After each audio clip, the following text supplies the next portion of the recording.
Hi guys, welcome back with me again in this channel. On today's tutorial, I'm gonna show you how to create a pinch effect for your clips in CapCut. So here, just add the clips that you want to edit and go to the video effect. Click on the lens category. Then here, select the wide angle effect, this one.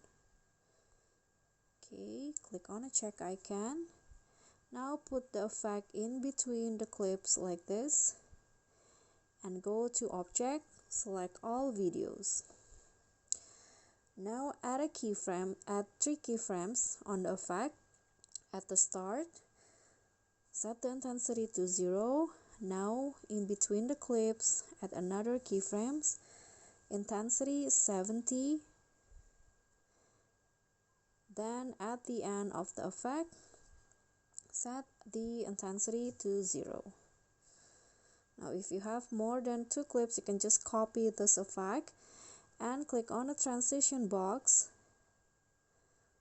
Select the camera category, then choose pull out. Now set it for 0.5 seconds and you are done, and this will be the pinch effect like that. Okay guys, so that's all from me. Thank you so much for watching. Don't forget to like, comment, subscribe, and click on the thanks below. Bye.